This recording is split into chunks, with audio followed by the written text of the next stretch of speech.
ने, नरसिम्हा राव ने, मनमोहन सिंह ने भी फायदा पहुंचाया क्या? अडानी के शुरुआती समय में केंद्र में मोदी सरकार में थे ही नहीं। 2014 में बीजेपी सरकार बनने के बाद पीएम मोदी की नीतियों का फायदा तमाम उद्योगपतियों को मिला, सिर्फ अडानी को नहीं मिला। ईज ऑफ डूइंग बिजनेस की रैंकिंग भारत की सुधरी। भारतीय शेयर बाजार में जो ये रॉकेट पैसा लगा हुआ है वो ऐसे ही नहीं लगा हुआ है। 2014 के बाद अडानी ग्रुप ने गैर बीजेपी शासित राज्यों में भी जमकर निवेश किया, जिसके बारे में मैं आपको पाठशाला में पहले बता चुका हूं। अच्छा, विपक्ष ये कहता है कि पीएम मोदी ने एयरपोर्ट से लेकर पोर्ट सब अडानी को बेच दिए। पोर्ट्स के बारे में तो मैंने आपको पाठशाला में बताया, आज जरा एयरपोर्ट का फैक्ट भी बता देता हूं कि ये कैसे अडानी ग्रुप को मिले थे। भाई, प्राइवेट प्लेयर्स को एयरपोर्ट्स के देखरेख का काम यूपीए के जमाने में देना शुरू हुआ, लेकिन अडानी ग्रुप के बारे में स्पेसिफिकली बताऊं, फरवरी 2019 में अडानी ग्रुप ने 6 एयरपोर्ट्स को अपग्रेड करने के लिए बिड किया था, बोली लगाई थी। इसमें लखनऊ था, मंगलुरु था, अहमदाबाद था, जयपुर था, गुवाहाटी था और तिरुवनंतपुरम था। अडानी ग्रुप सभी 6 एयरपोर्ट को 50 साल के लिए लीज पर लेने में कामयाब रहा। लीज पर लिया, खरीदा नहीं। तो पहले तो ये लाइन ही गलत है कि बेच दिया, लीज पर लिया। अब आप कहेंगे लीज पर लेने में कैसे कामयाब हो गया? इसका मतलब फायदा पहुंचाया गया होगा। इसका फैक्ट भी बताता हूं। एयरपोर्ट्स का संचालन अडानी ग्रुप को पीएम मोदी की वजह से नहीं मिला। अडानी ग्रुप ने बाकी कंपनियों से ज्यादा रकम का ऑफर दिया, इस वजह से उसको मिला। और इन एयरपोर्ट्स के लिए अडानी ग्रुप की बोली और दूसरी कंपनियों की रकम में कितना अंतर था, यह आप सुनेंगे तब आपको पता चलेगा कि यह कोई अमिताभ बच्चन की फिल्म नहीं चल रही थी कि शशि कपूर ने जो है वो बोली लगाई, अमिताभ बच्चन ने बोली लगाई और 1 रुपया के अंतर से इधर उधर मामला हो गया। अब आपको बताता हूं एयरपोर्ट,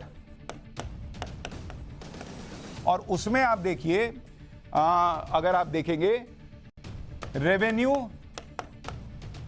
पर पैसेंजर, मतलब जिस भी कंपनी ने बोली लगाई उसने बोला कि हम आपको इतना पर पैसेंजर कमा के देंगे, इतना पैसा आपको दे रहे हैं। पर पैसेंजर का बोली लगाया कि भाई इतने साल में इतना पैसेंजर होगा, इतना पर पैसेंजर वैल्यू रखिए, तो हम इतना रकम आपको दे रहे हैं। तो जो ज्यादा पैसा देगा वही सरकार के लिए फायदेमंद होगा। अब आप देखिए कि क्या स्थिति बनी पर पैसेंजर के हिसाब से।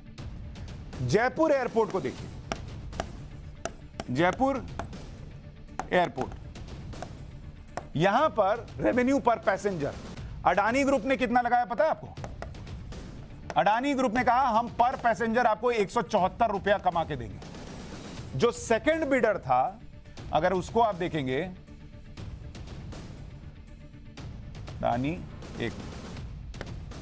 अडानी ग्रुप, उसने कहा 174 रुपए, और जो सेकंड बिडर है जिसकी बोली नंबर 2 पे रही, उसने कितना पैसा बोला आपको पता है? 155 रुपया। मतलब अडानी की बोली और जो सेकंड बिडर की बोली थी उसमें करीब करीब 19 रुपए का फर्क था। तो अडानी ग्रुप को इसलिए नहीं मिल गया कि उन्होंने कहा हेलो मोदी जी फोन कर दीजिए, इसलिए मिला क्योंकि सरकार को इससे फायदा हो रहा था। उन्होंने कहा हम ज्यादा पैसा आपको देते हैं, कमा के देंगे। इसी तरह से अगर आप अहमदाबाद एयरपोर्ट देखिए, अहमदाबाद के एयरपोर्ट की स्थिति क्या रही? अडानी ग्रुप ने कहा पर पैसेंजर 177 रुपया लीजिए हमारी तरफ से, और जो सेकंड नंबर का बिडर था NIIF, उसने कितना ऑफर किया था? 146 रुपया। बॉस, 30-30 रुपया के फर्क पे बिड मिल रहा है और आप कह रहे हैं कि मजाक चल रहा है, दोस्ती यारी में हो गया। लखनऊ में देखिए, लखनऊ में अडानी ग्रुप ने बिड किया कि हम 171 रुपया देंगे पर पैसेंजर। AMP कैपिटल जो दूसरे नंबर पे रही, उसने कितना बिड किया था? 139 रुपया। बॉस, इतना मार्जिन है। अगर दोस्ती यारी में कोई फोन करके भी बता देगा कि बॉस सुनो ना, वो पिछला वाला 139 कर, आज के डेट में वैसे ये हो नहीं सकता, सब ऑनलाइन होता है, लेकिन फिर भी 1 सेकंड के लिए कह रहा हूं, कोई दिमाग में भर देगा, फोन करके बताएगा, तो 139 के बदले किसी को अगर देना होगा तो 140 देगा, 145 दे देगा। बॉस, 139 के बदले 171 रुपया खर्चा करेगा पर पैसेंजर। गुवाहाटी में देखिए, गुवाहाटी, वहां पर अडानी ग्रुप ने कहा हम 160 रुपया पर पैसेंजर देंगे। दूसरे नंबर का जो बिडर था उसने कितना दिया? 155 रुपए, 155 रुपीज। हर जगह अडानी ग्रुप का की बोली ज्यादा थी, इसलिए उनको एयरपोर्ट लीज में मिला, खरीद के नहीं, लीज में मिला। लेकिन इस देश से ऐसा लगता है फैक्ट्स जीरो हो गया। दूसरे चैनल्स भी, दूसरे रिपोर्ट्स भी ये फैक्ट्स बता ही नहीं रहे। पॉलिटिक्स तो हो, लेकिन कम से कम फैक्ट पे तो हो। और जब फैक्ट्स की बात कर रहा हूं, झूठे नैरेटिव की बात कर रहा हूं, तो अब पाठशाला में एशिया की सबसे बड़ी हेलीकॉप्टर फैक्ट्री का चैप्टर जो भारत में बनकर तैयार हो गई, और जो लोग कहते हैं कि मोदी सरकार अडानी अंबानी की सरकार है, उन लोगों को देखना चाहिए कि पीएम मोदी ने कैसे एक सरकारी कंपनी को रॉकेट बना दिया, घाटे से निकालकर इस कंपनी को अमेरिका, रूस और चीन जैसे देशों का कॉम्पिटिटर बना दिया। बॉस, इस कंपनी के बारे में आज आप सुनेंगे तो हैरान रह जाएंगे।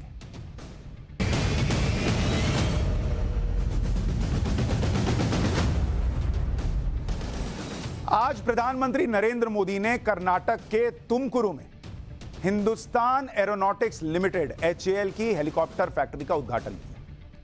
यह ग्रीन फील्ड हेलीकॉप्टर फैक्ट्री है जो हेलीकॉप्टर बनाने की कैपेसिटी और इकोसिस्टम दोनों को बढ़ाने वाली है, यानी हेलीकॉप्टर की टेक्नोलॉजी से लेकर उसके प्रोडक्शन को बढ़ाने का काम इस फैक्ट्री में होगा। फिलहाल इस फैक्ट्री में अलग अलग कैटेगरी के हर साल 30 हेलीकॉप्टर बनाए जाएंगे, जिसे बढ़ाकर 90 तक किया जाएगा। HAL के इस प्रोजेक्ट के बारे में सुनकर आज आप हैरान रह जाएंगे। यह भारत के प्राउड और प्रॉफिट से जुड़ी एक कमाल की कहानी। लेकिन उससे पहले इस फैक्ट्री के बारे में थोड़ी सी जानकारी दे देता हूं। जिस HAL की बात कर रहा हूं, इसका नाम आपने राफेल के वक्त बड़ा सुना होगा, उस पर आऊंगा। हेलीकॉप्टर बनाने वाली यह फैक्ट्री 615 एकड़ में फैली हुई। शुरुआत में यहां लाइट यूटिलिटी हेलीकॉप्टर यानी LUH बनाए जाएंगे। इसके बाद लाइट कॉम्बैट हेलीकॉप्टर यानी LCH पर काम शुरू होगा। इसके अलावा Indian multi role helicopter IMRH बनाने की योजना है। आज आपको इन सभी तकनीकों के बारे में भी बताऊंगा कि कैसे हेलीकॉप्टर के मार्केट में भारत की ताकत बहुत बढ़ने वाली है। सबसे बड़ी बात कि इस फैक्ट्री में बनाए जाने वाले हेलीकॉप्टर स्वदेशी तकनीक से बनाए जाएंगे। इसके लिए बाहर से महंगी टेक्नोलॉजी खरीदने की जरूरत नहीं पड़ेगी। यहां 20 साल में 1000 से ज्यादा हेलीकॉप्टर बनाए जाएंगे। इन 20 सालों में 4 लाख करोड़ रुपए से ज्यादा का बिजनेस होगा और इस फैक्ट्री से कर्नाटक के 6000 लोगों को रोजगार भी मिलेगा। लेकिन जिस HAL की बात कर रहा हूं, इसके प्राउड और प्रॉफिट की बात करूं उससे पहले इसकी कंट्रोवर्सी की बात करता हूं। HAL का यह प्रोजेक्ट इसलिए भी खास है क्योंकि इसमें संघर्ष, सियासत और सफलता की एक शानदार कहानी है। एक समय ऐसा भी आया जब 2014 में HAL डूबने की कगार पर था। इसके बाद 2019 में इसे लेकर विपक्ष ने जमकर सियासत की और यह बातें फैलाई कि मोदी सरकार ने एक और कंपनी को तबाह कर दिया। 2019 में राहुल गांधी ने HAL को लेकर सरकार पर कई गंभीर आरोप लगाए। यहां तक कह दिया कि सरकार HAL को खत्म करके इसे अनिल अंबानी को देना चाहती। आज प्रधानमंत्री नरेंद्र मोदी ने बिना नाम लिए इसका जवाब भी दिया। एक बार दोनों को सुनिए, फिर इस शानदार कहानी के बारे में बताऊंगा। Strategy of the government: weaken HAL, don't give them money, destroy India's strategic capability and give the gift to Anil Ambani. That is the plan, and that is what we are trying to thwart. यही HAL है जिसे बहाना बनाकर हमारी सरकार पर तरह तरह के झूठे आरोप लगाए गए। यही HAL है जिसका नाम लेकर लोगों को भड़काने की साजिश रची गई, लोगों को उकसाया गया, पार्लियामेंट के घंटे से घंटे तबाह कर दिए। लेकिन मेरे प्यारे भाइयों बहनों, झूठ कितना ही बड़ा क्यों न हो, कितनी ही बार बोला जाता हो, कितने ही बड़े लोगों से बोला जाता हो, लेकिन एक न एक दिन वो सच के सामने हारता ही है। आज HAL की ये हेलीकॉप्टर फैक्ट्री, HAL की बढ़ती ताकत ढेर सारे पुराने झूठों को और झूठे आरोप लगाने वालों का पर्दाफाश कर रही है। हकीकत खुद बोल रही है। आज वही HAL भारत की सेनाओं के लिए आधुनिक तेजस बना रहा है, विश्व के आकर्षण का केंद्र है। आज HAL डिफेंस सेक्टर में भारत की आत्मनिर्भरता को बल दे रहा है। 2019 के चुनाव के दौरान कांग्रेस ने यह एजेंडा खूब फैलाया कि मोदी सरकार HAL को खत्म करना चाहती है, जबकि HAL पीएम मोदी का एक ड्रीम प्रोजेक्ट में से एक था। आज आपको वो तस्वीरें भी दिखाता हूं जब साल 2016 में पीएम मोदी ने इस फैक्ट्री की नींव रखी थी ताकि हिंदुस्तान एरोनॉटिक्स लिमिटेड का खोया हुआ आत्मविश्वास वापस लाया जा सके और भारत को हेलीकॉप्टर मार्केट का किंग बनाया जा सके। आज वही सपना सबके सामने है। पिछले कुछ सालों में एचएएल की बैलेंस शीट किस तरह से बदल गई, आज आप सुनेंगे तो समझ में आएगा कि पीएम मोदी के इस हेलीकॉप्टर शॉट से विपक्ष के कितने विकेट उड़ गए, कितना उसका मैच खराब हो गया। अगर आपको एचएएल के बारे में बताऊं, हिंदुस्तान एरोनॉटिक्स लिमिटेड, प्रधानमंत्री नरेंद्र मोदी एक बात सही कह रहे थे। एचएएल की बैलेंस शीट देखिए, आपको कहा जाता है अडानी अंबानी की बैलेंस शीट देखिए, सरकारी कंपनी की बैलेंस शीट को नरेंद्र मोदी ने क्या बनाया जरा देखिए। अगर आप कमाई के लिहाज से देखेंगे, कमाई 2013-14 में एचएएल की कमाई कितनी थी आपको पता है? 15,868 करोड़ रुपए सीआर। 2021-22 में इसकी कमाई कितनी हो गई आपको पता है? 23,770 करोड़ रुपए, यानी करीब करीब 50% का जंप आया है। तो जरा बैलेंस शीट एचएएल की भी तो दिखाओ बॉस। ऑपरेशनल खर्च, ऑपरेशनल खर्च, तो जब आप प्रोडक्ट बनाएंगे तभी ना खर्च होगा बॉस, खाली बैठे रहेगा काहेगा ऑपरेशनल खर्च। 2013-14 में 12,290 करोड़ का ऑपरेशनल खर्च था। जब काम बढ़ा तो ऑपरेशनल खर्च भी बढ़ा। 2021-22 में यह ऑपरेशनल खर्च बढ़कर कितना हो गया आपको पता है? 18,539 करोड़ रुपए।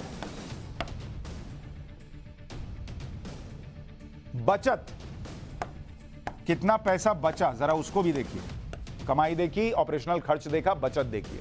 2013-14 में 2,693 करोड़ की बचत है। 2021-22 में 5,087 करोड़, ऑलमोस्ट डबल हो गई बचत।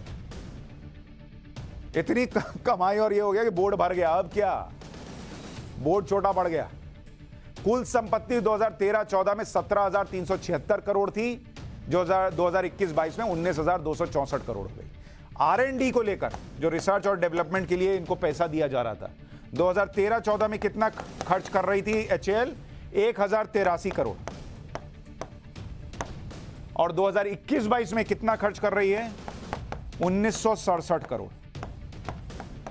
यानी यहां भी पैसा डबल कर दिया गया कि रिसर्च करोगे तभी तो बनाओगे।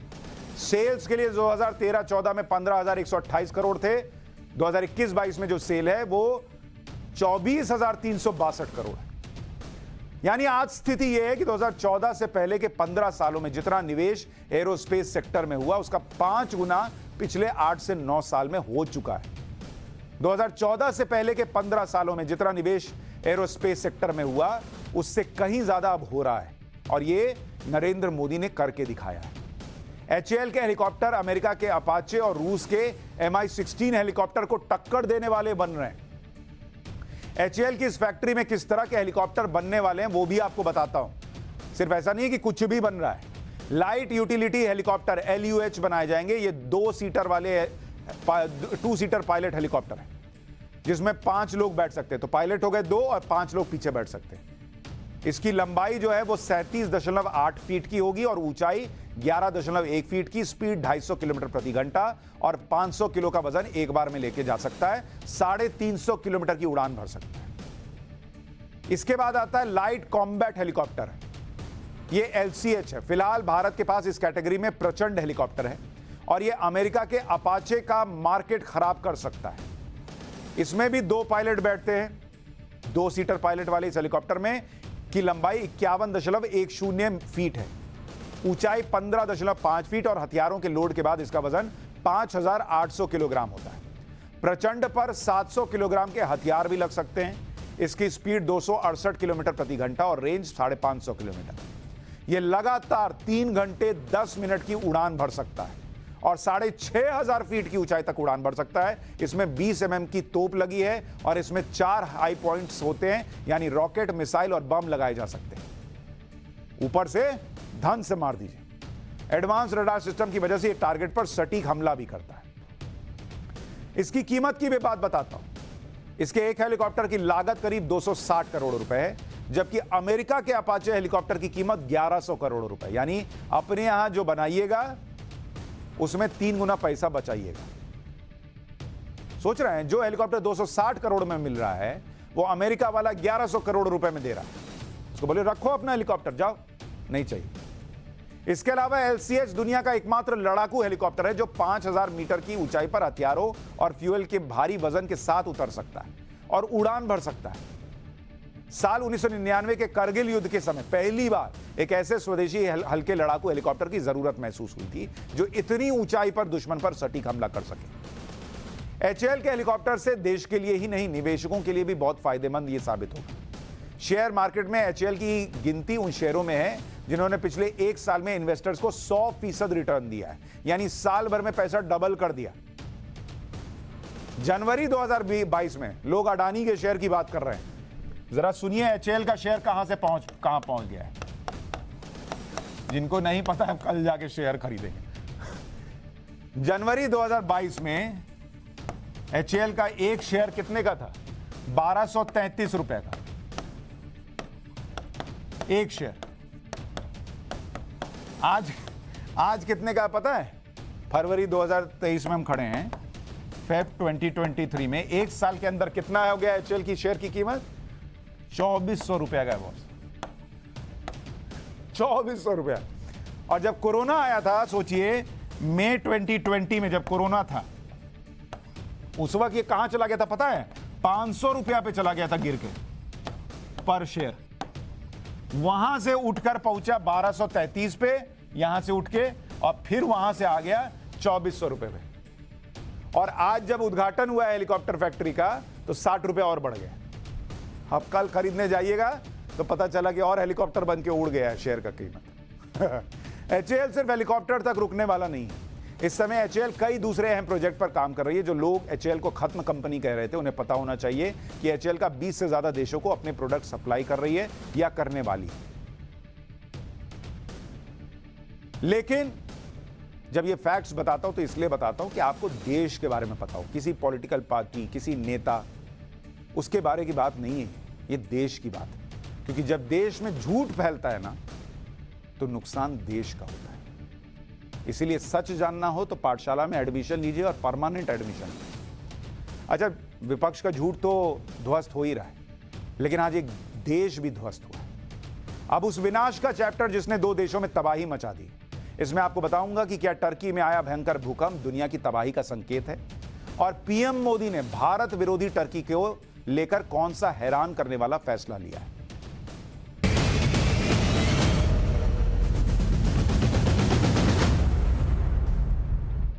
भारत से लगभग 4600